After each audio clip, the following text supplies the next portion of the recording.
I'm Scoot Robertson, and you're watching NorCal Tonight.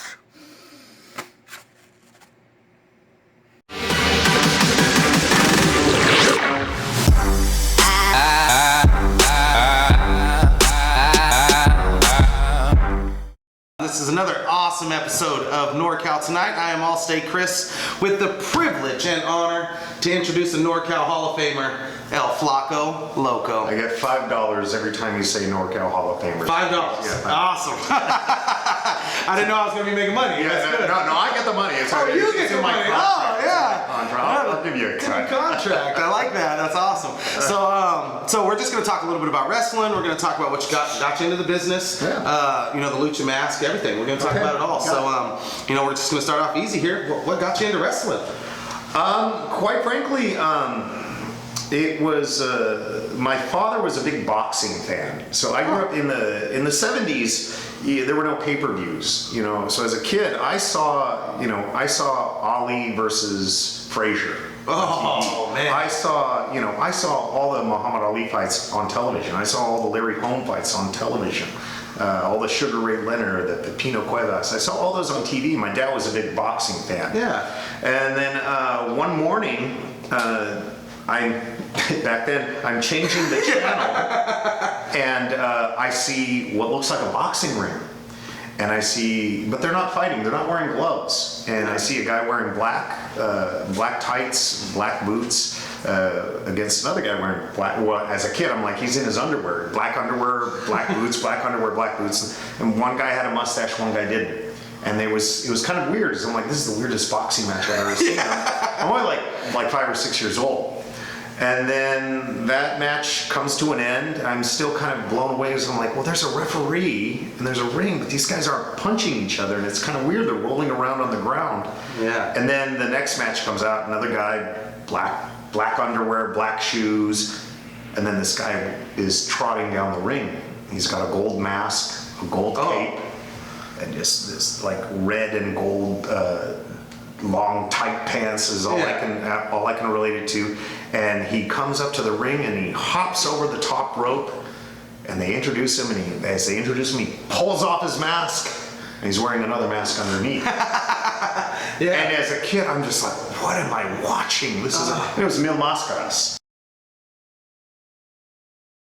Old WWF. I'm not sure if it was their Saturday morning or Sunday morning show, and I was just mesmerized. Yeah. It was just fascinating, and I had no idea that the masked wrestler was part of my culture as a Mexican. I just knew that this captivated me, and I'm sitting there watching, and I can tell I'm probably getting closer and closer to the TV. My dad comes in, and the best thing my dad ever said, he could have used the F word in wrestling, which we know is the word fake. Oh yeah. He could have said, "Oh, this is fake," and but he didn't. He just said, "Oh, they're not really fighting." I looked at him like, "Really? What?" It's like, "No, and this was the smartest thing he ever did. This is the moment that put me on the path." Mm-hmm. He said, "No, they're putting on a show for the people." Oh, and he didn't call it fake. He said, "They're putting on a show for the people," and I'm just like, "Oh, okay." And then I started watching it again. Like I'm watching a television show, and then all of a sudden, the good guy, the bad guy, cheer for this guy, boo this one. Well, maybe I like cheering for the one they're booing for. Maybe I like booing the one they're cheering for. All of those things started coming into focus, coming into play at a very early age, because my dad didn't say, "Oh, that's fake," as a boxing fan. He said, "No, they're not fighting. They're putting on a show." Yeah. And that's what drew me into wrestling. Oh my goodness. I've been a wrestling fan since that moment in my life. Wow. And so there's steps along the way that came into Flaco and got involved in the NorCal scene, but we'll get to that. Yeah, we definitely will get to that. That's really cool though of your father to approach you in that way. Yeah, exactly. A lot of parents, I think your point. And I don't know if that was his intention. Yeah. It's just beautiful that that's the way things worked out, because had my father said, "Oh, this is fake," I could have been turned off to this. But when he presented as they're putting on a show for the people, then I started thinking, "Oh, okay." Yeah. I want to see the show. Yeah, I want to see the show. I am the people. Yeah. Right? Yeah. Exactly. Well, that's awesome because, like I was saying, a lot of parents they'll just be like, "Oh, that's fake," and then kids like, "Okay, well, it's fake," because those are her or his heroes. Yeah. So they're gonna listen to what they say. Exactly. Yeah, that's awesome. So. It was WWF. It was WWF. Awesome. Have you always just been a WWF guy? Or growing up in Sacramento, California, it was WWF and what was known as big time wrestling, which is different from what's now in Northern California. Big time. Big time wrestling used to be based out of what is now the Fox 40 studios here in Sacramento, California. Okay. And they ran a weekly television program, and their host Hank Renner. They would run a weekly television program, and it was primarily used to promote matches that were at the Cow Palace or the Memorial Auditorium. Okay. And they had a tiny little TV studio with it had to be maybe a 10 by 10 or 12 by 12 ring, and they would sit about 30 people on one side of the ring, and they would film their weekly episodes. And I remember going to matches there with my cousins, and I remember seeing Playboy Buddy Rose versus Tito Santana. Oh man! And a really funny story. Playboy Buddy Rose comes out, and if you know who Playboy Buddy Rose is, or know what he looks like, you know that he really didn't look like much of a playboy. He's a very, very rotund character. And me being about, I don't know, 8 or 9, he's coming around to the ring, and I muster up the courage to call him a big fatty head. I'm like, oh, you're a big fatty head. And Playboy Buddy Rose looks at me and says, "Shut your mouth, kid." I didn't say a single thing for the rest of the night. I did not want Playboy Buddy Rose to come. I'm like, that guy's he told me to shut up. I'm going to shut up. Yeah. Fast forward about 25 years later at a Cauliflower Alley convention, Playboy Buddy Rose is being honored. Oh, cool. And I had the opportunity, and rest his soul, Playboy Buddy Rose, but I had the opportunity to tell him that story. And he apologized. He's like, "Oh, I'm so sorry." I'm like, "No, are you kidding? You taught me everything I needed to know about wrestling. You told me to shut up, and I wanted to make sure that you know that I shut up for the entire time." But it was great. Those are things that like I think back on. I think back on seeing Mil Mascaras when I was 6 years old. I think back on being told to shut up by Playboy Buddy Rose when I'm 9. Yeah. And I keep those things in mind when I go out to the ring. You know, it's like, I can't do a whole lot of flippity flying stuff. I never have been able to, but if there's a way I could capture a kid's imagination the way Mil Mascaras did me, or if there's a way I can get a kid to shut up the entire night the way that Playboy Buddy Rose did, those were big parts of my life as a wrestling fan. And if I can play that kind of part to someone, that would be special. That's awesome, man. Wow, that's great. So, you know, it's passion. It is. It really stems. That's where it all stems it's from. That show. It's the show. It's the show. You get, and I'm sure you've given plenty of kids their moment. I hope so. I hope there's a you know when Flaco is the bad guy, I'm hoping I give them something fun to boo for and something fun to cheer up when I'm getting my own handed to me. And when Flaco's the good guy, I'm hoping I'm giving him something to cheer for. Man, that's really cool. So, as a kid, did you have any favorites? Anybody outside of Mil Mascaras? I was a big fan of the masked wrestlers, and unfortunately, in growing up in Northern California, in particular Sacramento, California, we didn't get a lot of different wrestling other than WWF. So it was very rare when I saw a masked wrestler. So it was always Mil Mascaras. I loved Andre the Giant. Oh, cool. I remember what it felt like the episode of The $6 Million Man when Andre the Giant was playing the part of Bigfoot. And I remember just being glued to the TV and being so angry that Bigfoot was losing the fight against the $6 Million Man. And it was kind of weird. Oddly enough, $6 Million Man, his character's name was Steve Austin. Yeah. So I remember just being so glued to the TV with Steve Austin and Bigfoot, and they were fighting and cheering for the bad guy. I was cheering for the bad guy. So definitely Andre the Giant was always one. I was a big fan. You know, I kind of fell into Hulk Hogan's all right. You know, but I was already getting into high school at that time. I was going to say, you're probably a little older. So I started liking the bad guys. So then I started liking Piper. I started liking those guys who really stirred things up. Yeah. I was really drawn towards like the Jesse the Body Ventura. I'm like, oh, this guy's really flamboyant. He's just got that voice, but I can't take my eyes off the TV. So definitely as a kid, it was the masked wrestlers, and then as I got older, I liked the bad guys. The heels, yeah, that's really cool, man. So watching wrestling, there was a huge transition. It sounds like you were a little older when it happened. Yeah. You know, and I think the WWE specifically, I think they tried to attack the market of we like the bad guy. Yeah. When they brought in the Attitude Era. Yeah, and it was. I think it was just. It got to the point where I think. In general, the audience, like I changed when I got into high school, and I was like, you know what, I kind of like to see Piper and Orndorff kick Mr. T's butt. Yeah. You know, it's like I kind of like to see that, and I think in general the wrestling audience kind of wanted to see that. You know, we got enough. Every movie, the good guy always wins. Yeah. The TV show, after 30 minutes, the good guy always wins. And so, you know what? Let's see. Let's see something. Let's shake it up a little bit. Let's have the bad guy win this time. Yeah. And so I think they started listening to the fans who were doing that, and then you had the character like Steve Austin became the anti-hero. You know, here's this bad guy, but people like seeing him do the bad things, and so it's you could sit there and try and analyze it, but just the best thing to do is just run with it. Yeah. You know, I've been booed as a good guy. Yes. You know, I've come out as a good guy, and there's people just like booing me, making signs, and I'm like, I'm supposed to be the one you're cheering, but Well, great question to transition to that one. So when that happens, do you and your opponent, do you guys like try to capitalize off that? Do you switch? It's kind of hard to. It's kind of hard to switch, and I've never been in a situation where we switched in the middle of a match. I think there's been times where my character has, if it's a promotion that I've been working consistently for, where my character has run its course in a certain thing. I think when Flaco Loco originally started off in Supreme Pro Wrestling, I was a bad guy. Oh, okay. And I was a bad guy for a number of years.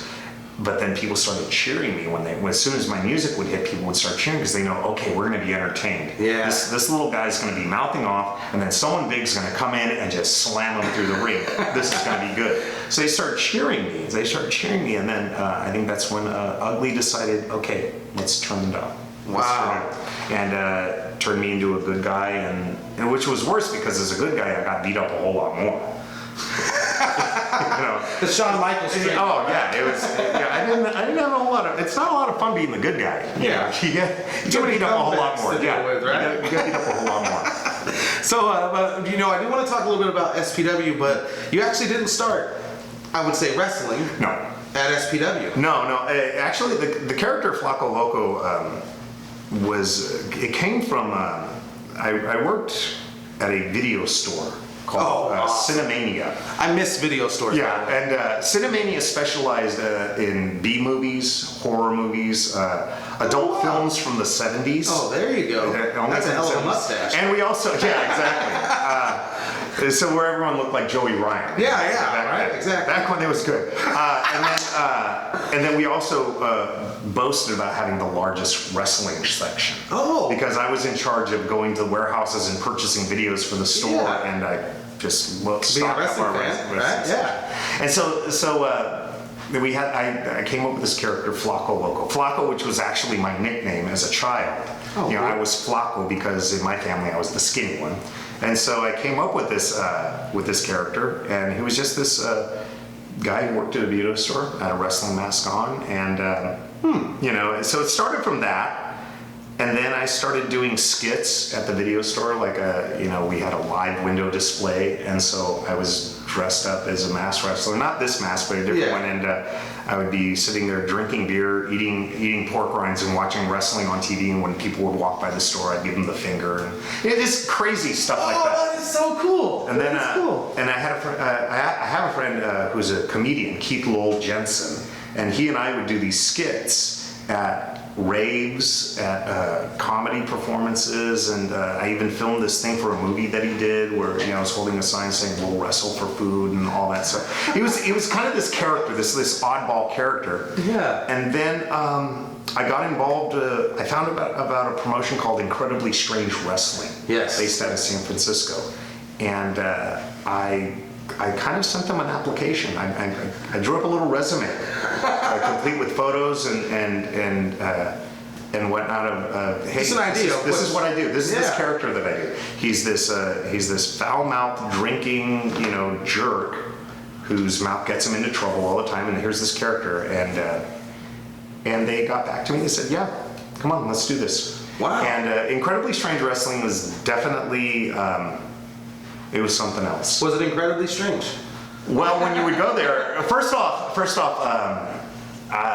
they weren't trained wrestlers. There was only one wrestler on the entire roster who had any semblance of training, and that was a man who now is known as Doc Atrocity. Oh, wow. So this is where I met him. Oh. And out of respect for him, I'm going to just refer to him as Doc Atrocity. Yes, absolutely. But he wrestled as a different character, and he was the only one who had any sort of semblance of training. And when you'd go to these shows, they would sell out the Fillmore in San Francisco, the legendary Fillmore. They'd sell it out. They'd put a ring there, and they would have bands play. There would be a band, and then a set of wrestling, a band, and then a set of wrestling, a band, and a band headline. When you buy your ticket to get in, you'd get a stack of corn tortillas, and you would fling them at the wrestlers. The famous man-boy love relationship, Uncle Nambla. So the wrestling ring is just covered in tortillas. Oh. And like I said, these aren't trained wrestlers. So I mean, you're taking everything. You've got a shoddy ring loaded with tortillas that are easy to slip in, and guys who aren't trained. It's a formula for injuries and disasters and all that. But since I wasn't from San Francisco, I brought a group of friends of mine from Sacramento, so we had the time to completely choreograph every single thing we were doing. We didn't have to work. Yeah. Okay, I'm going to grab you here, and then you're going to jet. So everything was just very step by step by step by step. And we had a blast with it. And they would run shows every month. I did Incredibly Strange Wrestling for almost 2 years. And then I got video footage of that, and I would keep those tapes. And as far as I was concerned, I was wrestling. Yeah. No you're training. having fun. And I didn't know how to walk up, didn't know how to take a bump, didn't know how to do anything. All I could do was mimic moves that I've seen on TV, or mimic moves that I've seen watching Lucha Libre on the Spanish channels. It's from there that I started noticing that there was a wrestling scene in Sacramento, and there was something called Sacramento Pro Wrestling. Oh, wow. And I figured, okay, I've got these tapes of me doing my thing. I'm wrestling in front of thousands of people. I'm going to show these guys what I can do. And I gave the tape to them, and we'll definitely get to that, because that's going to be some great stuff. So we're going to go to break. We're going to show some awesome things.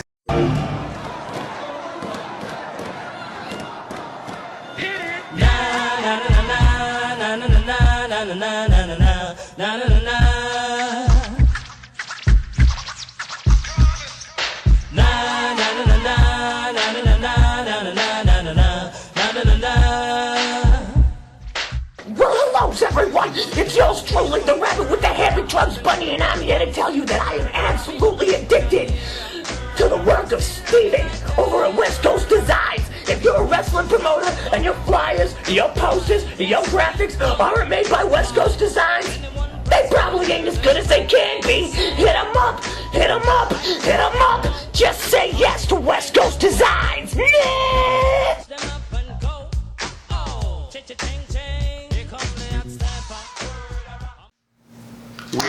We're back with some more NorCal tonight with Flaco Loco. We just got done talking about Incredibly Strange Wrestling. Yeah. During the break, there was a couple jokes there. That's funny. So you showed your tapes. These are VHS tapes. Yeah, VHS tapes. back when VHS tapes. When that was the high quality. Yeah, exactly. Yeah. All right, so there's this promotion called just down the street from my house. I see the marquee on the Colonial Theater says Sacramento Pro Wrestling, and I get a flyer for it. I'm like, I gotta go to this. And it was a horrible show. It was. It ran it was like running an hour late. The ring was falling apart. The first match came out. There's no ref. It was a horrible show, and I was embarrassed. I'm like, oh my gosh, I didn't even stay for the entire show. I left. There's another show the next month, so I went to go see it. A little better, not much better, but I noticed that there was this one wrestler who was really good, and I really liked him. There's actually two wrestlers who I thought were really good. One of them turned out to be the Big Ugly J.D. Bishop, and the other was this masked wrestler called Chupacabra. Oh man, okay.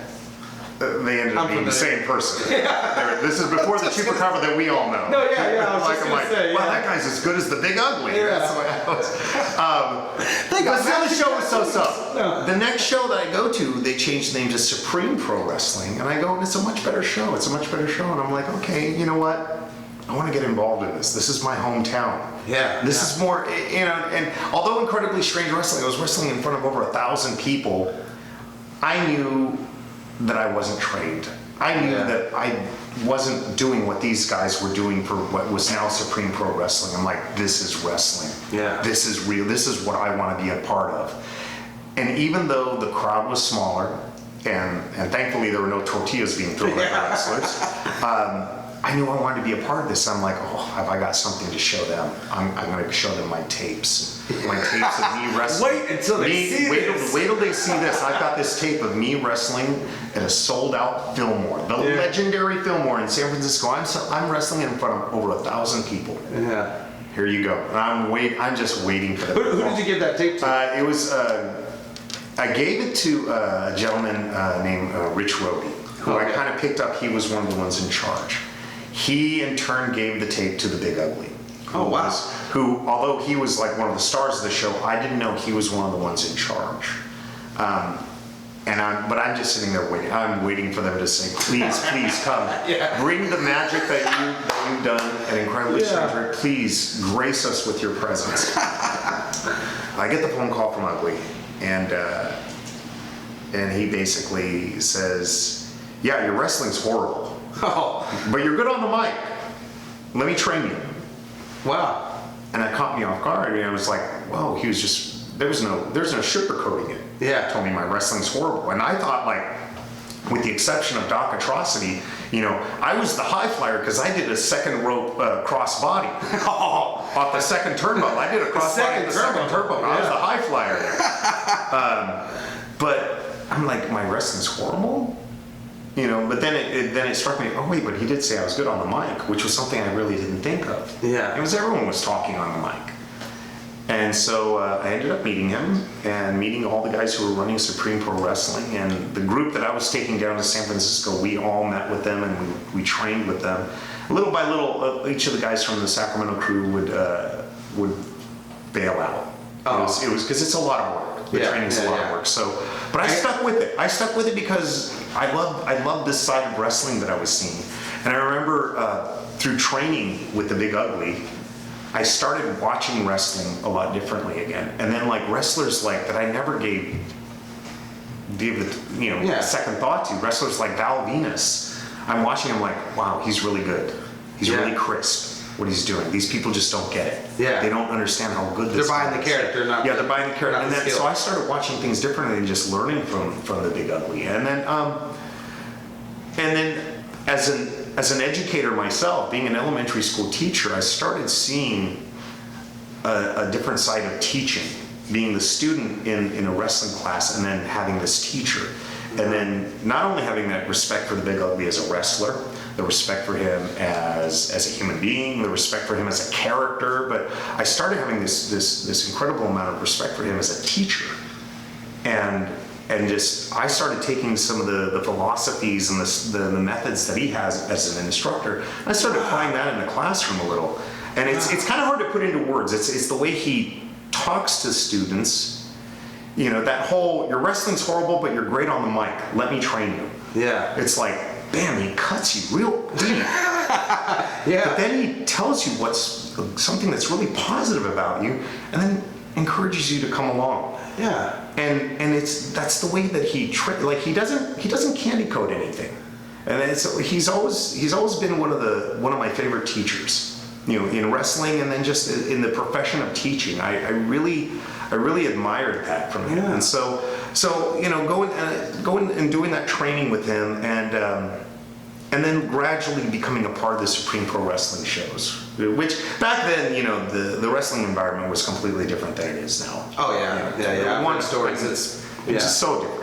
Back then, you know, right now it's awesome. I mean, if you follow guys like Jeff Cobb, JR Kratos, Adam Thornstowe, Sir Samurai, any of if you follow them on any social media, those guys are working every weekend. Sometimes weekend. 2 or 3 times. I'm doing 2 double shots, triple shots, and stuff.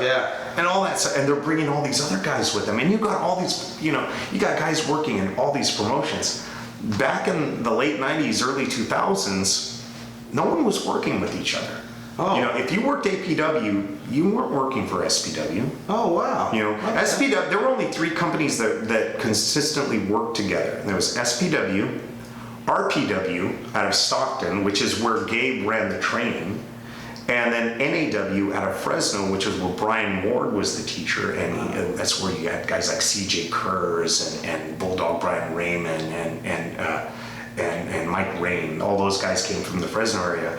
But those were the only 3 that really stuck together. Oh, wow. And it was, you had to really cross some territorial lines if you wanted to work somewhere else. Wow.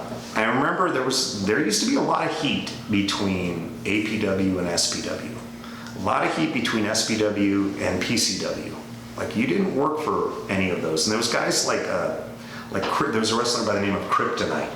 Okay. He was one of the first ones to really start going from SPW to APW and going to all these different promotions. I think I'm the first one to go from SPW and work for PCW for a show. Wow. I was the first one to cross that line. Now it sounds so foreign. I'm like, yeah, that is definitely different. You look at the poster for PCW and you look at the poster for an SPW show, it looks exactly the same. Yeah. You know, that same look and the same wrestlers. Yeah. The same thing with APW and all of that. But back then the lines were a lot drawn a lot harder in the sand, and it's better now. Oh yeah, I think so. I think way more opportunity for these guys. Absolutely. Right? The more faces that see you, the more. Those guys. There's a guy who just started last year.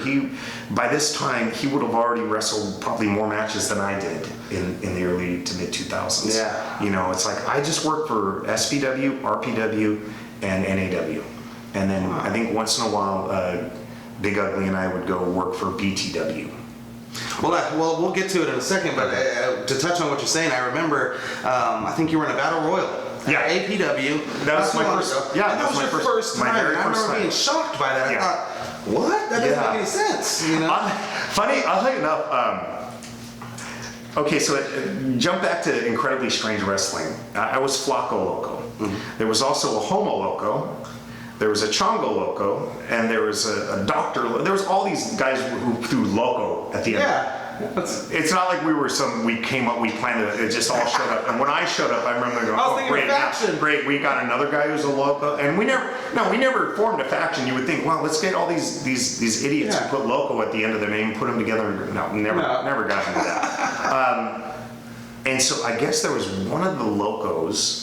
I'm pretty sure I know which one it was, but I'm not gonna accuse anyone who had an issue with Roland Alexander and had said some things about Roland Alexander, and so there was like, oh no, those two, never. And so then he finds out, well, Loco, that was him. So I heard from someone that Roland used to think that I was the one who was saying all these things from Incredibly Strange Wrestling. I'm like, no, it was never me. But yeah, the show that I did this not too long ago, where I was in a battle royal, was the very first one very first time I ever stepped foot in an APW ring. Yeah. And and I don't work that often anymore, so it might be the only time I've ever stepped in an APW ring. And I remember being really excited about that. For one, I don't know if it would mean a whole lot to a whole bunch of people, but I knew it would mean a lot to me to finally step my foot in an APW ring. Yeah. It would have been cool to do it in the garage, but that never panned out. Yeah. The added bonus was that I got to be in that ring with Chicano Flame. And I seen that when you got in the ring, you guys immediately started tangling and started doing this thing. And I looked at my brother and I said, now that is awesome. Yeah, and I wanted people to notice, because to me, Chicano Flame is like the NorCal Mil Máscaras. The guy's a legend. Yeah, definitely. And I remember when I spoke to APW and I said, hey, I don't want to take anyone's spot. If you've got some young guys that you want to push, please don't. I don't want to take them on the spot. But if there's room for me to go in there, I'd love to be a part of the battle royal. I'll get in there for 10 seconds, have someone throw me out. I don't care. And they got back to me. Oh, good. We'd love to have you on. And then when I found out Chicano Flames on, I'm like, oh, please. I just want to I want him to just chop me anything. I just want to be in the ring with Chicano Flame. And then, unfortunately, when we're backstage and they're going over the battle royal, they pretty much said, okay, Chicano Flame goes in, Flaco, you go in, we want you guys to do something. And I'm like, this is great. Wow. This is my chance to, play wrestling action figures, except now I get to do it. And I like that. And it was awesome talking to Flame and saying, hey, let's try this, let's do this, let's do that. And it was great. And if it was cool, if someone saw how cool that was for me, if that translated to someone else out there in the audience, cool. If it meant someone's like, wow, Chicano Flame and Flaco Loco have never been in the ring together, and they're finally in there, and like, I'm sure most people are like, why are these guys just standing there staring at each other?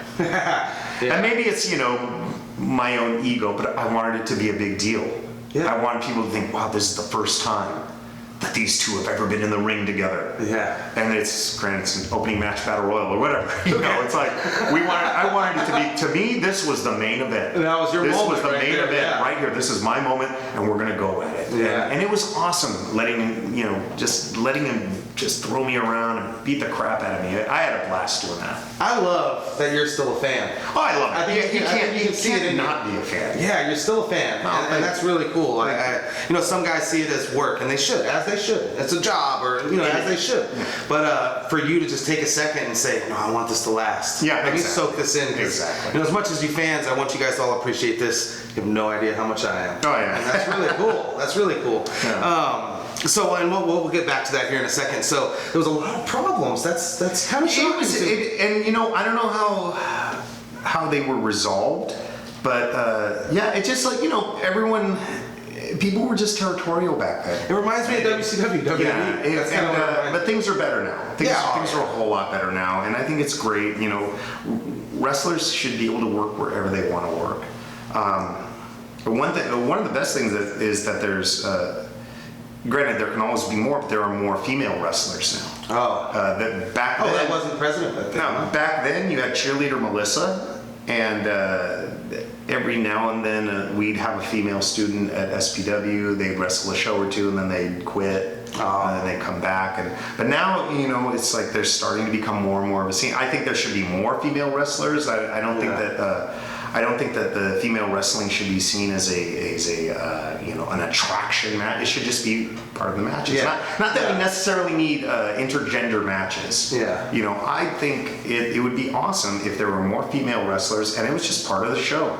It's not like, okay, let's stop the show now, ladies and gentlemen. Here we go. Let's put the flowers around the ring and get the bubble machine going. It's now time for the ladies match. No, I think it should just. I would love to see more women in wrestling, and I'd love to see. I just love to see be part of the show. When you first got started, what was your position? Did you come in as a wrestler? I came in as after training with SPW. Big Ugly was very adamant about not letting me wrestle for SPW until he thought I was ready. RPW, which was comprised mostly of the students of his in Stockton, I got to wrestle for them, and I asked Ugly, are you okay? He's like, yeah, you can do all you want for them. You're not wrestling for me until I think you're ready, though.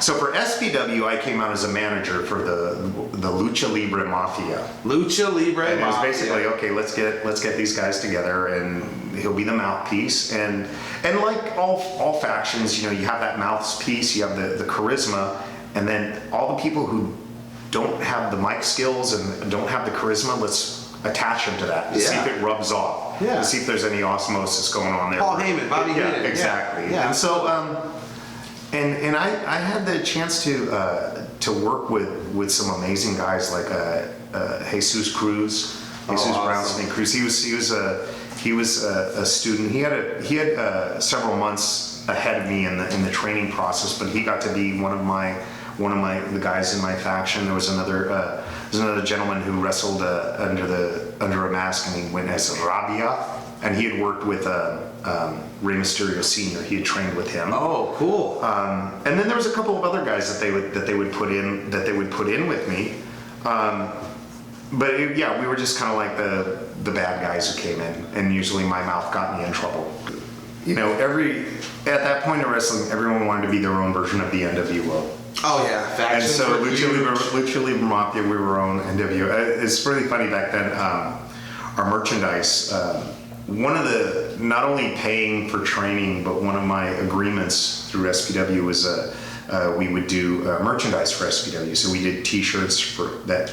SPW T-shirts. We did T-shirts for the Big Ugly. We did a T-shirt designed for his faction, which was called the Hit Squad, and they would sell those. And because they weren't, SPW didn't have merch back then, and I'm like, as a wrestling fan, when I'd go to indie shows, first thing I want to get a shirt from the promotion. I want to buy something, and they didn't have that. That was one of the things I had a problem with Sacramento Pro Wrestling in the early days of SPW before I got involved. I'm like, where's your merchandise? There's nothing for me to spend my money on. I want to give you my money. And so one of the agreements, aside from paying for training, was to come up with merchandise for the wrestlers. And so for Lucha Libre Mafia, I made one shirt that we put for sale for $80. And it only came in size XXX, triple extra large. So you know the Big Ugly sizes small through double X, $10 each. You know the Hit Squad sizes small through double X, $10 each. SPW size small through double X, you know, $10 each. Lucha Libre Mafia, $80, size XXX. And I think I remember right, we don't want you to buy this because you're not one of us. Oh, that's cool. You know, stuff like that. So it was just we were the jerks, you know, we were like the NWO, except we weren't beating anyone up. We were getting beat up. But from the lineage of Lucha Libre Mafia, you've got Jesus the Brown Snake Cruz. You've got Rabia, who unfortunately doesn't wrestle anymore, but he was a great wrestler. There was a guy by the name of Mike Matrix, who went down to wrestle in LA for a little bit. We had Chupacabra, the original Chupacabra, which is not the Chupacabra that there is now. Yeah, but the Masked Chupacabra was the first wrestling gimmick that the Big Ugly had. He's going to be so upset that But he just killed it. I'll get my butt kicked for walking. But he was one of the people that for a while there he passed on that gimmick. He passed on that gimmick to another wrestler who kind of had almost not really a similar body style, but he was a huskier, dark complected guy. He didn't continue with training, so that just kind of fell by the wayside. Okay. He was going to be Chupacabra. I don't know if we were going to call him Chupacabra Jr. or something of that nature. And then at that time, there was another wrestler who was training. Didn't have the same body frame as the Big Ugly, but was very talented. Okay. And we decided, okay, we're gonna have him come out as the son of Chupacabra, El Hijo de Chupacabra. You know, I was a big fan of it. All, you know, you got Santo, El Hijo de Santo, Chupacabra, El Hijo de Chupacabra. I thought, and he was a masked wrestler, high flying, flew all around, and so he was my high flying assassin. Yeah. And you know, we kind of designed a mask for him, and his girlfriend at the time kind of helped fancy it up a bit, and then as time went on, he defected from the Lucha Libre Mafia. Oh. And then it eventually... How could you? How could he? And so then El Hijo de Chupacabra and Flaco Loco had it out in a steel cage match, mask versus mask. Oh, man. And of course, me being the egotistical guy I am, I'm not losing my mask. No, I'll lose them all. But he wanted to lose his mask. He had this, and this is where, you know, I don't always know what's best, because he had this idea for what he wanted to do with this El Hijo de Chupacabra gimmick. He was like, and to me, I'm like, dude, you gotta have a mask. You gotta have a mask. He's like, no, I want to lose a mask because I want to do something. I'm like, all right, what do you want to do? It's like, I want to get fangs. I want to put on these fangs and wrestle with fangs, and then I want to put on these contacts. And the whole time I'm like, dude, this is so stupid. It's never gonna work. It's never gonna work. Fangs, no one's gonna believe you have fangs. Yeah. Contact lenses, it's not gonna work. And then I'm gonna paint my face. I'm like, oh, whatever. I'm like, you're losing the mask. Your career's over, kid. Yeah. Your career's over, kid. You had a chance, right? Yeah. Now now he dropped the El Hijo and he wrestles as Chupacabra, the Mexican werewolf. Yeah. And without a doubt, one of the most, if not the most charismatic character in independent wrestling. The charisma, the entrance, the skill. Yeah. And believe it or not, the mic skills too. He doesn't really get to show that off so much as the Mexican werewolf, but I mean, he is the complete package of entertainment. And here I am thinking, oh, you're losing your mask, you're done, kid. You're not going anywhere. Yeah. Who's gonna buy the fangs and the get out of here, right? And I mean, I can't say, oh yeah, it's because of me that now look where he's at. No, I thought his career was done when he lost the mask. It just skyrocketed. And that was really one of my favorite things, my favorite feuds was working with the Mexican werewolf, Chupacabra. That's really cool. And I think he was definitely the success story from the Lucha Libre Mafia. He is the success story. We worked a couple of shows. I love how humble you are. Yeah. Sir. Oh, I know. He's the success story of it. I am so humble. No, we worked a lucha show in San Jose once, where he and I were a tag team, and we came out with the Mexican flag and just a pro-Mexico audience. It was great. That's cool. It was a great, one of my favorite times, my favorite memories with him. Just to give a little opinion I have of Chupacabra, I love how he placates to the crowd based on what the crowd is. Yeah. If he has a crowd full of adults, then he placates to that. And he does very well. My children are scared to death of this guy. Yeah. Oh, if it hadn't been big time wrestling, Playboy Buddy, if that was cheaper, I would have had nightmares about that. Yeah, right. I've seen this guy. I'm like, dude, your hair's all wild. You got fangs. You come out with the cape and the skulls and all that. I'm like, kids are gonna run screaming.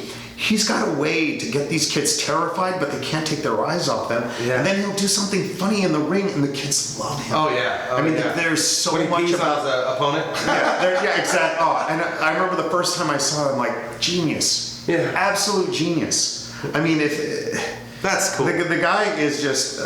You can build a promotion around that character. I mean, he's everything. He's, like I said, charisma, the look, the entrance, the skill, and if you put a mic in his hands, he can really talk. All around pro wrestling. Yeah, that's good stuff. So when did you? Because you were managing at that time. Yeah. When did you actually step foot into the SPW ring? When was Ugly? It's probably. Yeah. When did Ugly think you were ready? I guess that's the way. Yeah. It's hard for me to say. I want to say maybe after close to almost a year of training under the Big Ugly. But I'd had a chance to wrestle, like I said, for RPW and NAW and other promotions. I'd had a chance to get in the ring, and even though I was just managing, I was still taking these high impact moves. I was still getting in physically. You can't talk all that trash without being destroyed. Exactly. So I was doing that, but I'd say it was close to about a year that Ugly thought that I was ready to get in there with a match. But still, even at that point, my matches were still very well choreographed. Okay, first we're going to do this, then we'll do this, then we're going to do this. It was never this. The very first match I remember, and I mentioned this several times. My very first match that I ever had, the only match I ever had with Adam Thornstone. Oh, really? It was like a fundraiser we were doing at the theater, and Ugly is just like, okay, Flaco, and another thing that Ugly's gonna kick my butt for. I don't know if he was doing it to rib Adam, to joke with Adam, or he just didn't know that he went by the name Thornstowe. He would always call him Thornstone. Oh, and so it was the funny. It's like we do. Never mind. He didn't want to correct me. He says, all right, Flaco and Thornstone, you guys go in there, about 10 minutes, Flaco goes over. I'm like, okay.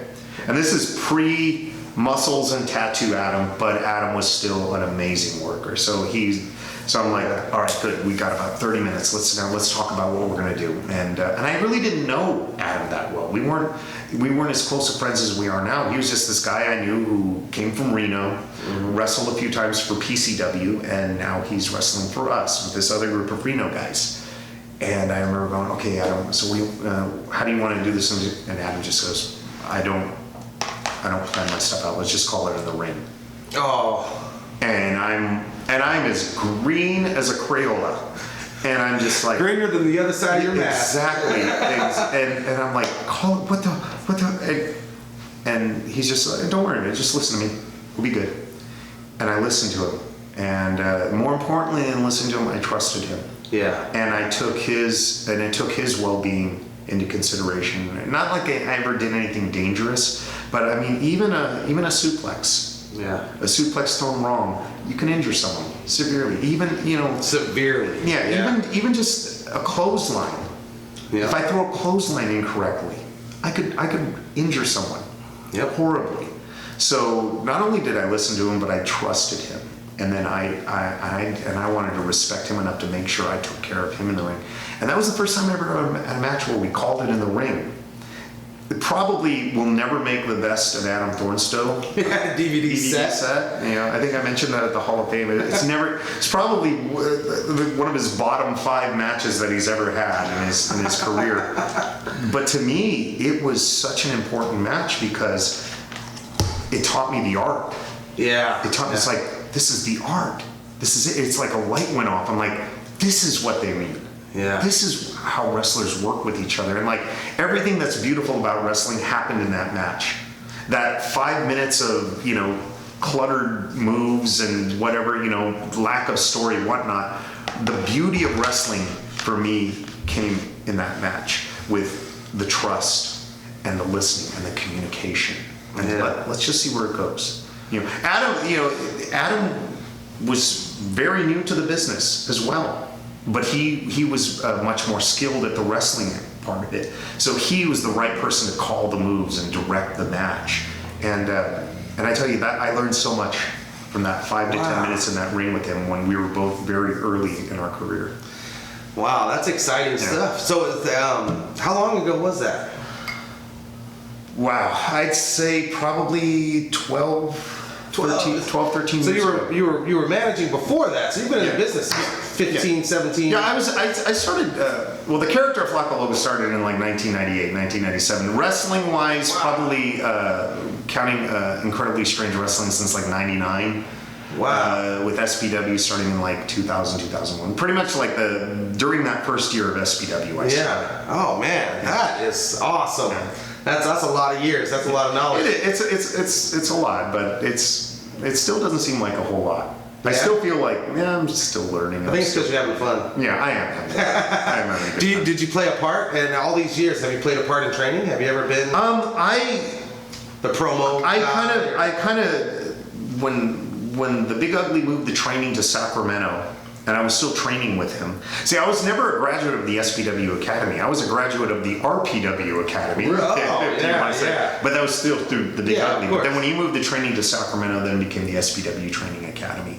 And I would still do training with Ugly. And then when we would have new students, I would teach them the basics. All right, here's how you walk up. Here's how you take a bump. They're just the basics. Basically. Yeah. I could brag about it that I taught Johnny Mundo I was one of the guys who taught Johnny Mundo how to walk up. Oh, look at that. So there you go. So I can say every time he walks up, he's like doing exactly as I showed him. No. Just like I taught him. But, That's awesome. Every trainer in Northern California wants to take credit for Johnny Mundo.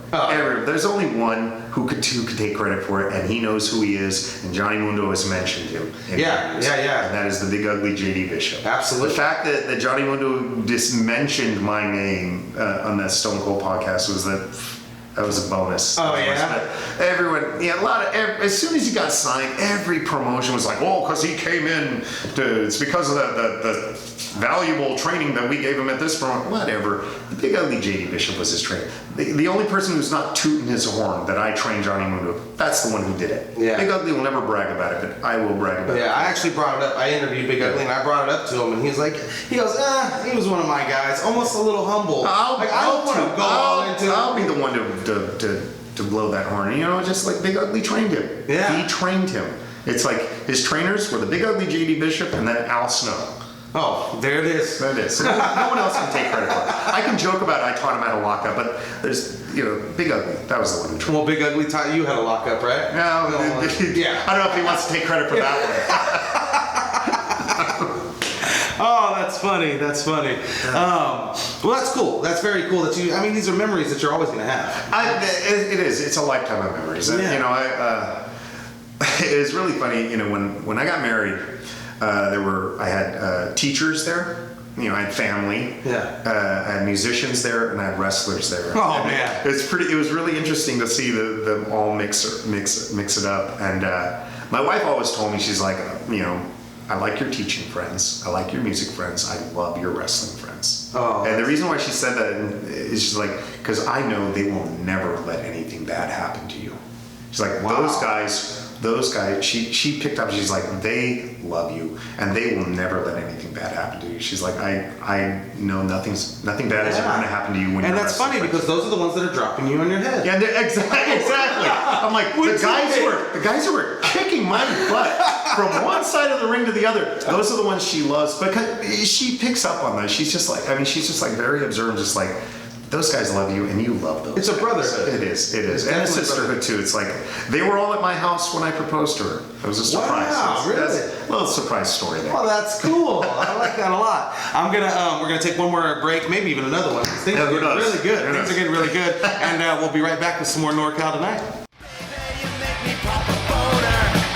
You make me feel alive when my erectile tissue thrives. Baby, you make me pop a boner. I think about you every day. It's you I wanna lay.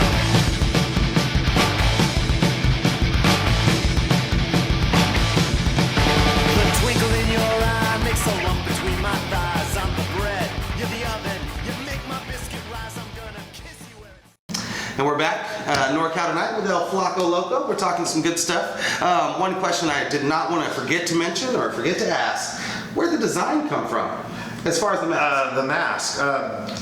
The very first Flaco Loco mask was a Rayo de Jalisco mask, which is basically another wrestler's mask. It's a black mask with like a little silver lightning bolt down the middle. That was the very first one at Cinemania. And then I also wore a Pierre Roth mask, which was half black and half yellow and kind of an interesting mask design. And then there is a band called Los Straitjackets. They're a surf band, and they all wear Mexican wrestling masks. Oh, that's cool. And they would sell their versions of their masks. And at first, they used to come out wearing other wrestlers' masks, and then I think they were kind of told, "Hey, you can't use masks anymore." So the leader of the band, he used to wear an Atlantis mask, who's a very popular masked Mexican wrestler, and he kind of changed his design a little bit, but still based on Atlantis, but a little different. Yeah. And I remember buying one of his masks at the Los Straitjackets show, and I took it, and it was silver with a blue design, and I just took a marker and I colored it black instead. And so I'm like, all right, silver and black, easy, matches with everything. And I wore that one, so it was a Danny Amos mask from Los Straitjackets. I sent that mask to a mask maker in LA, and he made me a professional quality version of that. And but still, it was someone else's design that I was using. And so I wanted to get something that was my own. So I took the mask that I had, that design that was stolen from Los Straitjackets, and I just kind of drew it out and just kind of added a few little flares here. And it was a chinless design at first, and I'm like, well, I want to close it up. So I just started sitting there, Just doodling. Yeah, just doodling, and like, everything I was drawing looked like Gene Simmons from Kiss. It looked like, well, okay, I'm going to design if I was doing makeup for a new member of Kiss, what would it look like? And I kind of like the winged bat coming at you, or just like this, a little bit of a spider, scorpion, bat thing, and just started going to town with it, and then sent it to my mask maker, and he put it together, and I loved it. And on the side designs, I would either have scorpions, or I would have an Aztec warrior like Dr. Wagner's mask, and then that mask maker stopped making the masks, and then I tried a couple of other mask makers, and their masks were okay. They weren't comfortable, and then I found one online. And I sent him a mask of mine and asked him, "Can you replicate this?" And he did. And he was a wrestler, a retired wrestler from Kentucky. And when I got that first mask of his, I was like, I'm sold. Wow. They fit. They did everything that I needed to. This mask I'm wearing right now is over 10 years old, and it's in great. And it's been in matches. It's been sweated. Sweat, other people's blood, punched, pulled, yanked, and all that, and it's still as solid as ever. Yeah. And he's a gentleman by the name of Iron Man Mike Woody, and he makes the masks. Just him in his garage. He's got a sewing kit. He's got a sewing machine. He's got all the material. He makes masks, and if you look me up on my Facebook page, I'm always touting the guy's work. I'm just like, dude, this guy is amazing. If you're looking for a mask, get one from him. And so anyone who wants to get a mask, and he has masks from other wrestlers. Like if you're a fan of Mil Máscaras or Blue Demon. Also, as a fan, you can get those. And then, like, if you're gonna wear a mask at a show, if you're gonna be a fan wearing a mask at a show, and you get one of those commercial ones that you just get at shows, that thick foam padding. Ooh. After a while, it's like, to hell with this, it's too hot. Yeah. You get a pro mask, you can wear it for a while. I've been wearing this for over an hour now. Yeah. I'm fine. Yeah. Fine. So it's like get a pro quality mask, and you can wear it as. Well, fans probably don't even know that though. They probably just see masks as masks. And they think they're all the same. No, it's just a mask. And the same as the one I got from the flea market. Yeah, exactly. So I mean, it's granted. Those ones you get at the flea market, they're $12, but after 10 minutes, you're going to say to hell with this thing. Yeah, you're going to take it off. As a pro wrestler, I would assume after 3 minutes, you're like, exactly, I can't do this. Exactly. Iron Man Mike's masks, $45 to $50, but they're great. 10 years. You wear them for costumes. You can wear them at shows. You want to be that fan dressed up at like at SPW. We've got these fans who were dressed yesterday. They were dressed up like Ric Flair and Hulk Hogan. And the show before that, they dressed up like that. Come wear a mask. Just have fun. Just have a good time with it. So. Who knows? You might be able to buy that $80 triple XL Lucha Libre mask. Exactly. It'll go great with the mask. Exactly. That's really cool, man. That's really cool. But so the design it gradually evolved into what it is now. And this is all just designed like, oh, that looks cool. That's basically it. It looks, there's no, I mean, the scorpion, I'm a Scorpio. Oh. So I like that. So I like the scorpion on the side. What about the cross? That was just, it's kind of based off the Atlantis. He has kind of a design that looks like this on his crown, and so I just kind of took that and just added some fringes and flares to it. So I mean, it's like as a musician, I like that song. Okay, write one that's like it. As an artist, I like this artist. Okay, I'm going to be inspired by that artist. So, as a filmmaker, I like these movies. I want to make films like that. Designing a mask. Well, I like that one. I'm going to just add a little bit more to it. Take bits and pieces from these things. So it's like I've taken bits and pieces from Dr. Wagner's mask, from Scorpio's mask, from Atlantis' mask, and even from some of Mil Máscaras' mask. Take little bits and pieces from that. Right now, I'm working with Big Ugly, who's wants to design a mask for one of the students that he has, and so he and I are just talking about ideas and it's a fun creative process designing your own mask. Yeah, I was just gonna say, it seems like a creative process, and being a fan, it's an easy creative process. Yeah, it is. If you're into it, you're gonna love doing it. Yeah, exactly, and that's something that I'd like to commend you on, because you obviously mentioned that you are in, you're in the music. Yeah, I'm in the music scene here in Sacramento. Yeah, and wrestling. It seems as if when you're a fan of something, you're like, hey, let's try to do it. Exactly. We need more people like that. Yeah. Well, there's a lot of wrestlers out there that love this. Yeah. There's a lot of wrestlers, and sometimes your dream doesn't necessarily equate to being financially successful.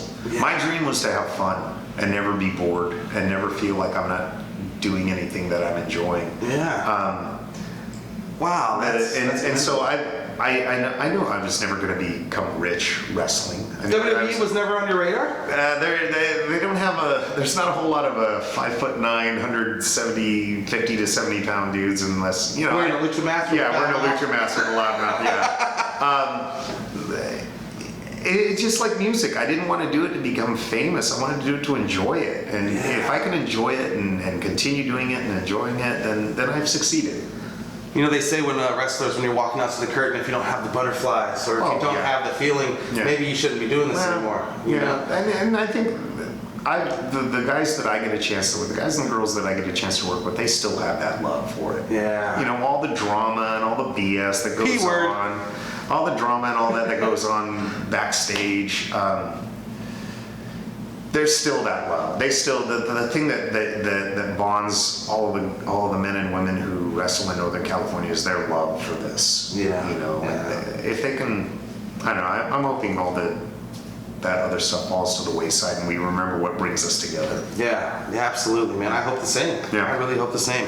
And just touch on a little, you mentioned, everybody here. Yeah. Is there anybody in particular that I've seen Facebook posts in the past and things like that, but anybody in particular that you'd like to work, maybe more than just a match, maybe an angle or maybe something like that? Well, right now I'm having a lot of fun at SPW with a wrestler that I'm currently involved in a storyline with, and out of respect for the storyline, I'm not going to say who the wrestler is because he is portraying a Flaco Loco. So there's 2 Flaco Locos. Yeah. I'm having a great time working with this guy. That's awesome. Everyone knows who he is. Yeah. But out of respect for the storyline, we don't know who he is. He knows who he is. Everyone at the show knows who he is. All the fans know who he is. And if you show up to SPW, when this all pays off, you might know who he is. Yeah, you might find out. Yeah. I'm having a great time working with him because he's one of the wrestlers who does a lot of the aerial stuff and a lot of work in there. And I can't do that stuff anymore. I know my limitations, so I'm like, okay, here's what I can do still. Here's what we're going to do in the match, and what we're going to do, not even in a match, in our skit or whatever we're doing in between the matches. And I'm just having a lot of fun because I can see like it's kind of helping him develop as a wrestler. And it's realizing, hey, there's other things I can do with my character other than do a 450 outside the ring, I can do all these other things to get to garner the emotion and to get the reaction from the fans. Mikey Johnson, the drugs bunny. Oh yeah. He's a guy I'd love to work with. He would have to slow his style down a whole bunch for me. But he's just such a charismatic wrestler. I'd like to wrestle him outside that character, just to really see what he can do. I know he's just leagues beyond anything I can do physically in that ring. I think I'd have a lot of fun with him. I'd love to have some more fun with Doc Atrocity again. Every time I've had a chance to work, I've worked with Doc Atrocity in a number of promotions, and any time I've had a chance to work with him, I've walked away so much smarter. So much more. When I think I know everything there is to know about controlling emotions and getting the fans in the palm of your hands, right when I think I know everything there is to know, I work with Atrocity and I'm like, I don't know half of this. I don't know half of what this guy knows, and I learned so much. I'd love to get the opportunity to work with him again. That is really cool. I remember you guys having an angle about being the mayor of Hoodslam. Exactly. Oh boy, that was fun. That was fun. As a fan, it was great. And you guys really weren't going out there and tangling and then having 5-star matchups. No. Just the work of the crowd. It was just so good. And you can't have a show with 8 matches like that because after a while people get tired of it. But you need to have that. You need to have that strategically placed in between these 2 high-flying, heavy-hitting matches. All right, have this drama-infused match. Yeah. Where it's all about these characters finally tangling. Finally. And and you forget the fact that neither one of them really left their feet. Neither one of them went off the rope. Neither one of them did anything. Other than stand there and have some sort of minor physical interaction, But I mean, you learn so much, and it's the theater part of wrestling. And anytime I've been in there with Doc, it's a clinic for me. I love it. That's the thing I love about wrestling. Just touch a little bit about my opinion of it. Is that there's so many different varieties. Mm-hmm. Yeah. Oh man, I'm a fan of all of them. And I love wrestling shows that give you the athleticism, and then you have this technical, and then you go into the character versus character, huge over the top. Theater. Exactly. And it's all build up, obviously, for that main event. That's going to be the title or whatever it may be. And that's something I've always loved about it. Same here. You got a little bit of everything. And that's cool. So Doc Atrocity, that's great. So Doc Atrocity has a lot of years in the game. You have a lot of years in the game. Is there any moment in particular that you would consider your most memorable moment? It doesn't have to be with Doc. I was just using him as an example with the years. I think the period that I think was most memorable to me was Supreme Pro Wrestling in the Colonial Theater. The early years of Supreme Pro Wrestling, because that's when I was really learning so much about actual professional wrestling. I had the taste of Incredibly Strange Wrestling of a loud crowd, but then working with a much more trained, legitimate wrestling promotion. That was kind of the glory days, the heydays. But I mean, SPW is still going, and they're still having great shows. Still a lot of fun. But to me, that was such a fun time because I was learning so much, and it's kind of a much more innocent time because although we were a tightly knit group and we all got along. There were groups that weren't working with us. We didn't work with them. We didn't care. We had our own tightly knit family. Yeah. And even though wrestlers get to work in a lot of different places now, I see a lot of cracks in that family. And I like to think it's, I can do something to kind of heal those wounds. But, people just need to take care of what they do. Yeah, absolutely.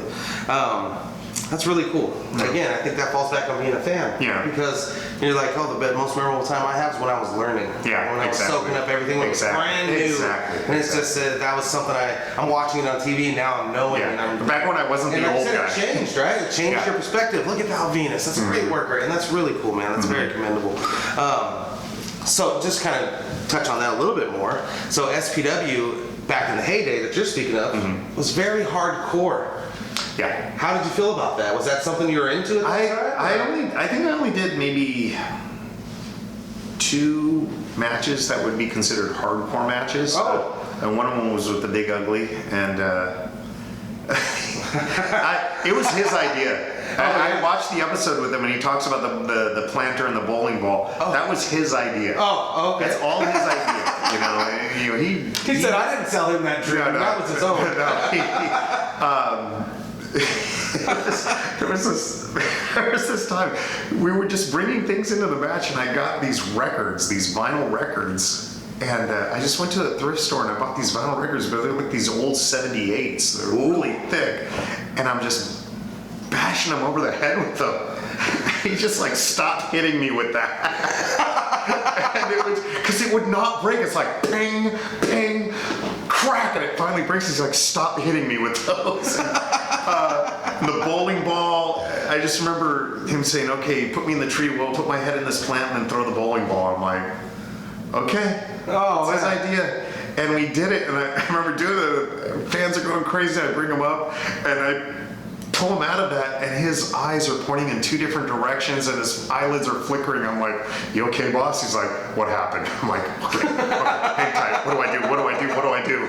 Oh, yeah. And we got out of that situation okay. But yeah, SPW we were a hardcore company. A lot of bloodshed. I think they were just given something different. Right? Yeah. That wasn't a lot. It wasn't going on a lot. No, there wasn't. People weren't pulling that off a lot. But it was really guys like the Big Ugly, guys like Handsome Jack Dalton, guys like CJ Kurz. They were the ones bringing the hardcore, and then later on, guys like Lust of the Legend. Oh wow! They would definitely put a lot of hardcore in the matches. And other guys like Bulldog, Brian Raymond, they did it, but it was really the Big Ugly and CJ Kurz. They were the ones who they flew that flag proudly. Wow! I only tested the waters a couple times, and not fun. Well, it's hard to bleed when you're wearing all the. They would rip the mask apart, and I definitely bled. I have the scars to prove it. That is really cool. So that was years ago, obviously, right? And you're still affiliated today because you said that you were working with this guy. Obviously, if you go to SPW, you're working against the fake Flaco. Yeah. After all these years in the game, I mean, do we still have plenty of time to catch all kinds of Flaco? Are you going to be around? There's pretty much quite honestly, there's only 2 promotions that you're guaranteed to see me in, and one of them guaranteed to see me in is Supreme Pro Wrestling. Yeah, absolutely. And then if my schedule allows it, I'd love to go back to Hoodslam and show up and commentate with AJ. Oh, That's always a blast. Yeah. I do remember you and AJ doing the commentary. I love that guy. That was great. You guys played. Talk about a guy to learn a lot from. I learned so much about calling a match from AJ. Such a professional. That's awesome. That's awesome. Well, like I said, it's probably going to be more than one. We're going to take one more quick break. We'll be right back with Flaco Loco, and we're going to talk some funny stuff. Thank you guys so much. We'll be right back.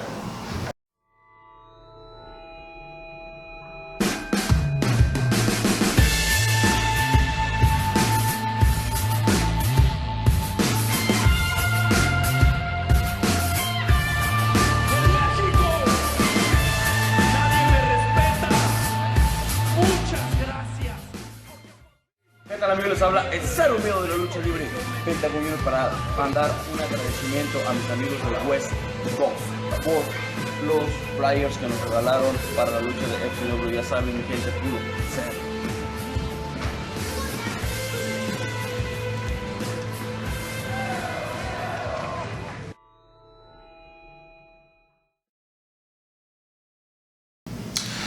We are back, and we're going to get into it's story time. Okay. We're going to talk just a little bit about, you know, what it's like to be on a pro wrestler, being on the road, things like that. So I always like to start with road trip stories. So I'm sure, you know, being that Incredibly Strange Wrestling was in San Francisco, and you said you filled your car up with guys. Yeah. Got anything good for us? Fun, scary? Not really from the Incredibly Strange Wrestling. You know, and I've watched a couple of other episodes where you ask wrestlers about road stories, and I try and think of some of my favorite road stories. There's definitely the ones where it's a car full of guys, and you know, there's all the fart jokes, and you know, I think I'd be telling that one. I was,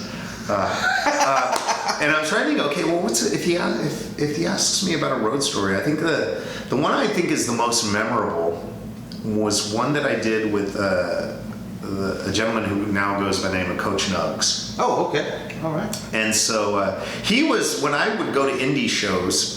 The Bad Apple from Hell's Kitchen, Joe Applebaum, he was my favorite independent wrestler. I love that guy. He was like my own Bam Bam Bigelow, and he's great. And so he would be the one that when I go to shows, I'd be really excited to see him. So then, to finally get to know him and to work with him, and was such an amazing treat for me. There was a show that was going on in Reno, and a group of us met. I think we may have met in the parking lot at the Colonial Theater, and everyone kind of, you know, partnered up in cars, and we all kind of caravanned out there. And I forget the specifics of it, but the point was, it was a car with myself and Coach Nugs, just the two of us. Oh. And I had a big Buick Park Avenue at the time, so he felt comfortable, and I'm like, oh, this is great. I'm going with him. And, That's awesome. The guy who's the bad apple from Hell's Kitchen get to do that. And back then, you know, we didn't have I didn't have all the apps on the smartphone. I didn't even have no smartphone at all. So I downloaded the directions on Yahoo Maps, and I'm like, okay, shortest route. Click that, printed it out. Had it all printed out, and everything's going fine. You know, we're driving down the freeway, nothing cool. We're just talking. You know, he's a great storyteller. You know, you see something on the side of the road, he's got a story about it. You know, you drive by a farm, he'll tell you a story about it. And so the whole time I'm just listening to stories and just talking, and we're talking about all the workers, the promotions. He's telling me places he's been. I'd ask him questions about, what was it like to work this guy, and he'd tell me. It was great time. As I'm looking at the directions, okay, it's telling me, okay, turn left at this street here, and there's the sign there. Everything's following along with directions. I turn left, and it's like, okay, it's a kind of a mountain road, kind of turny. Okay, no problem. It's our shortest way to get to the venue. Yeah. So I'm taking it, and I'm like, it's not normally the path I would take to get to Reno, but I'm going to take this one. And then all of a sudden, I start noticing that this mountainy road, the line that's dividing the two sides, is no longer there. Oh, okay. You know, I've been on these roads where you just stay on your side. Okay, good, fine. Then after a little while longer, turns and turns and turns. There's no houses or anything. It's just mountains, trees, and cliff. Wow, yeah. All of a sudden, the road goes from paved to only occasionally paved. Oh, man. Still turning, and now it's no longer paved. It's a dirt road. Oh, no. We're driving on this twisty, turny dirt road in the mountains. Thousands of feet up, I'm assuming. For hours. Oh, no. We are, what should have been a 2 to 3 hour drive to Reno is turning into a 4-hour drive. We're driving, but every turn that's telling me turn here, there's a beat up old sign that says that. Okay, I'm going to turn right here, and we're just going through, and it gets to the point where I'm looking at my gas gauge, and I'm like, I'm going to run out of gas in the middle of the mountains. Oh no! And I've got a wrestling legend with me, and I'm getting him lost to the show. And it gets to the point where I think even Nugs picks up on it. He's like, hey, Flaco, you know, worst case scenario, we just pull off to the side of the road, you know, we just kick it, relax, go to sleep, and we drive home tomorrow. I'm like, I can't do that to him. I got to get him to the show. I don't care. I don't know how we're going to do this, but we stick with it. And I'm like, I can't believe I've done this to him. Yeah. I've gotten him lost in the middle of the mountains. In the middle of the whole time. But the whole time, I'm freaking out. I'm trying to control it. Nug's as cool as can be. He's as cool as ice. He's like, whatever. Whatever. It's like, I'm getting him lost in the middle of Deliverance country. I mean, any second now, I mean, it's like, I can hear the banjos. I can hear the banjos off in the distance. I'm like, we're going to die. I'm picturing the scene with Ned Beatty tied to a tree. And, I'm like, oh my God, who's going to be the Burt Reynolds and is going to save us from being, raped out in the middle of the mountains here? And eventually, I start noticing the steep, because we've been going uphill this whole time. Then all of a sudden, now we're starting to go downhill. I'm like, okay, something's got to pan out. Something's got to pan out. Then all of a sudden, every now and then, the road's paved. Oh man, this is a good sign. Every now and then, now the road's completely paved. There's no line, but the road's paved. I'm like, it's a good sign. We're only on hour 4.5 of this drive to Reno. I'm the only person who can figure out the 5-hour path to Reno. And eventually, we get to the highway. And I'm just like, I don't care if we just skirt in on fumes. We are getting to that venue. We pull up to the venue as doors are opening. I remember Bulldog Brian Raymond going, hey, Flaco, where you been? And I'm just like, shut the hell up. Like, I don't want to talk about it. And Joe was as cool as could be. I'm just like, I feel bad because I felt like I let down, a guy I really looked up to. He was as cool as could be. We did the show. I forgot who I worked with. And that night we went out and hung out in Reno all night and got a room. And Joe never felt bad about it. He never, I kept apologizing. He's like, don't worry about it. I'm like, I nearly got you killed. Yeah. In the middle of nowhere. I could have, it could have been an unsolved mystery someday. Yeah, they were booked for the show. I don't know what happened. Who knows what happened to them? Check the top of that mountain. That is without a doubt my most memorable road story. When I almost killed Coach Nugs, and he doesn't I don't think he even realizes how he wouldn't much even accept your sorry, son. He would have been like, oh, it's okay, brother. It's okay. That was without a doubt the most memorable road trip. I'm laughing now, and it's a funny story to tell. I'm waiting for the day when I can laugh about that story. But you didn't crack a smile. It still terrifies me to think of what that position I was in. I mean, it was that scene from Deliverance. I can just see we were just inches away from that. Oh man, that's too good. That's too good. So just to transition and keeping it, about stories, in-ring competition. Mm-hmm. You seem like you're a talker and you've had a lot of fun. Yeah. So has there been any time while you're in the middle of the ring, because you guys you have to keep doing what you're doing, where things got a little too funny and maybe you were like, oh, I got to keep a straight face for this one? I think anytime I'm in there with Big Ugly, we try and crack each other up. Oh yeah. We'll try and do it. There's a time sometimes I'll do things without the Big Ugly's blessing, and sometimes I'll do things and he'll be like, oh, fine, whatever. One thing that I did with him that a lot of people thought I was doing behind his back, but he was fully aware, he was fully on this word. When we were at odds, I was joking around with him and wanted to shake hands with him, and he'd shake hands, and I'm like, come on, a hug, trying to get the fans to get us to hug. And so we hug, and I make sure to hug him so he's facing the audience, and I put a kick me sign on his back. Oh, and cool. He turns around and I kick him in the butt. And what are you doing? And then the ref kicks him in the butt, and then all the other wrestlers like, what's going on with it? And then his partner's like, hey, you got a kick me sign on here. And he's he's like, and he's yelling at me. I'm like, I'm sorry. And then and we go in to hug each other, and I make sure to hug him so that the kick me sign is planted right on his chest. And so he's standing there, faces the audience sees the kick me sign on his chest, and then I reach back ready to kick him right in the crotch. Just throws it, and then throws the sign, and then the one part where I lost it because this wasn't planned and he did this, because I was like, oh yeah, and then you can be on the front and I can act like I'm going to kick you in the balls and you can get all freaked out and all that. He takes the sign and he does the old Charlie Brown football kick where he tries kicking and he just flies up in the air. You can almost hear the Charlie Brown as he does it. Does the biggest bump I've seen, and everyone's looking away just laughing, because every time I think I can crack the Big Ugly up, he can just outdo me. And that guy's comedic timing is priceless. And so I think there's the times I've been in there with Ugly where we try and make each other laugh. Those are the best. Those are the best. I think, and that falls back. And this is the guy who was like a hardcore wrestler, always was called a brawler or whatever, which he hates that. But the guy is hilarious, and so anytime I'm in there with him, and you guys go way back too, right? I mean, even if it's just a talking skit, we try and crack each other up. That's too good. It's all about having fun. Yeah. I remember there was a moment where.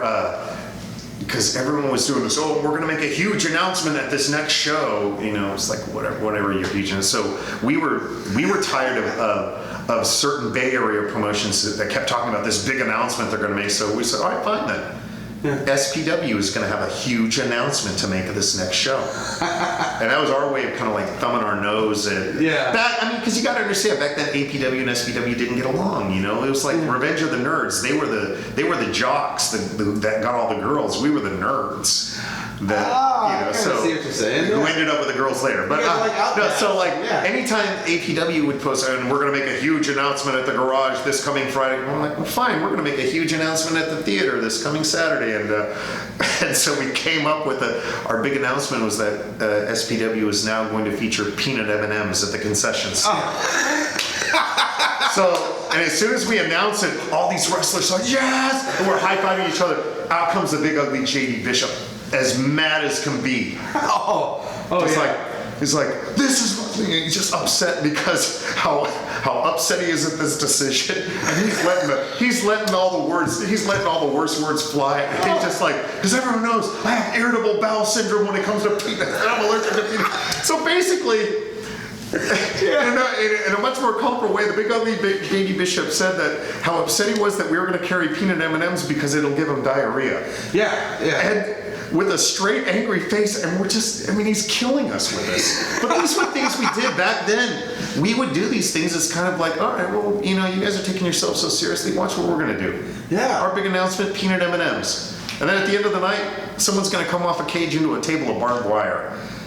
That's what we were like. That is awesome, man. It's just setting yourself apart from the norm, the normalcy that you see. Yeah, exactly. I think that's how a lot of companies have succeeded. Yeah. If you think about it, ECW, and there's so many other ones that... And to be clear, the things couldn't be better between APW and SPW now. Oh, yeah. But back then, they didn't like us, we didn't like them. Yeah. And so we had fun with it.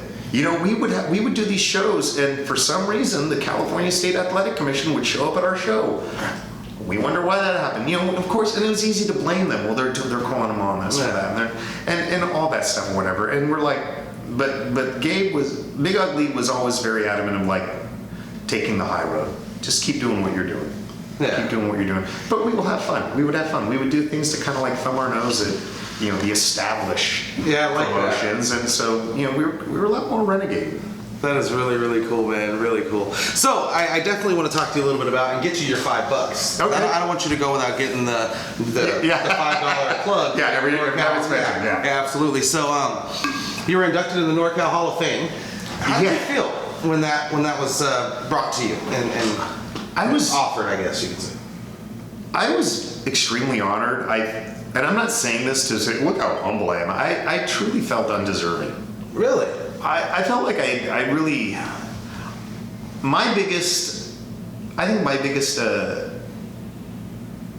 achievement was I got along with a lot of people, and I liked a lot of people, and I'd like to think that a lot of people liked me, and in terms of the wrestlers. Yeah. I really cared about the wrestling scene in Sacramento.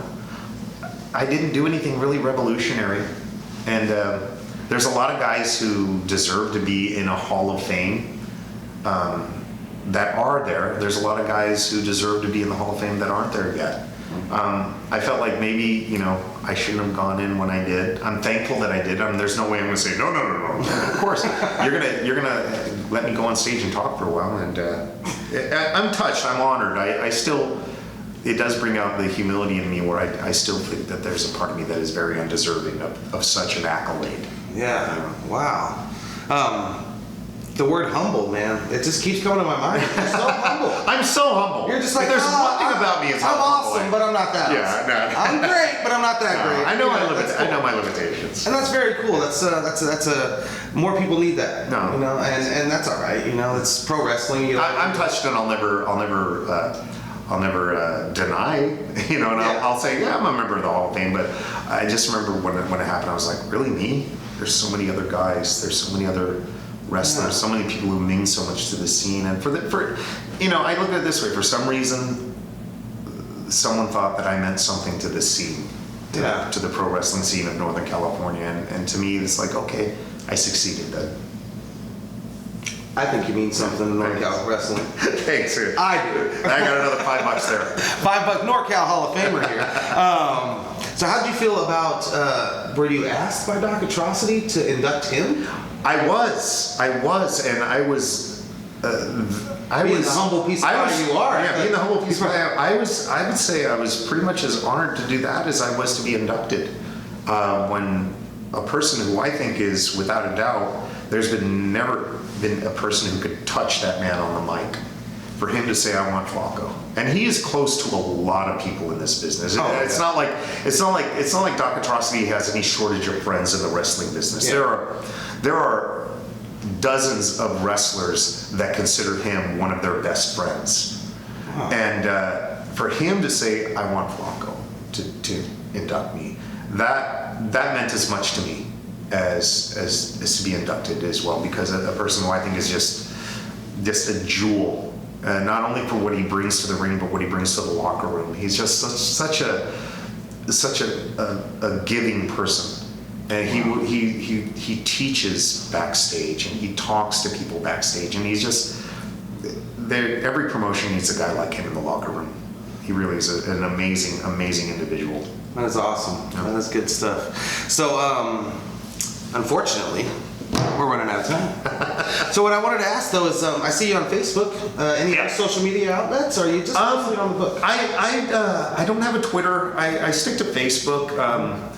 People who know me know that I'm on social media on various other pages. The best way, if you're a fan of Flaco Loco, to look up his Facebook page. I check that. I'll correspond through there, and that's pretty much the best way to figure out what I'm doing, what I'm up to.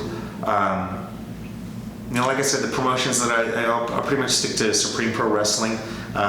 With my schedule will allow it. It'd be fun to go back to Hoodslam to work for them, and you know, I've done stuff with. I should also say for Action Coast Empire with Directo. I've had a chance. I feel bad that I haven't mentioned that. Directo has always given me an open door to come in and do commentating and do hosting, and you know, to explore that avenue of the character where I'm a host now, and so I did stuff in the early phases of Action Coast Empire, but Directo's always he's always left that door open to me. It's like anytime you want to come, so I can never thank the guy enough for that. That is awesome. I like Action Coast Empire and what they're doing right now. Yeah, having a lot of it's fun. a great thing, and it's a great thing. Yeah, they're recording stuff. They're getting the talent on TV. Yeah, and I'm sorry I've been talking about all these other things. I never mentioned Action Coast. Yeah, good stuff. Action Coast. El Flaco Loco. El Flaco Loco. El Flaco Loco. That's Flaco. A lot of people misspell that. They'll be Flaco, Floco. Falco. I get Falco Loco every now and then, and people holding signs, and I'm just like, I appreciate the sentiment, but okay. You know, rock me Amadeus. I'm gonna sign that one and make it very legible. Yeah. Every time I see a Falco Loco, I'm gonna rock me Amadeus and see if they get it. But who knows? That is too good, man. That is too good. So, awesome stuff. Dude, this is a blast. I really appreciate it. You know what? I think we left a lot of room for next time, right? Yeah, let's do it again. There will definitely be a next time. This is NorCal Tonight. I'm Allstate Chris. This is El Flaco Loco. And as usual, I really appreciate you guys. I'm sure Flaco appreciates you guys. Stephen Lovett back here appreciate you guys. All the people in the crew. The whole crew. And SPW, the third Sunday of every month, you can see this gentleman beating people up and talking people down. Thank you so much, guys.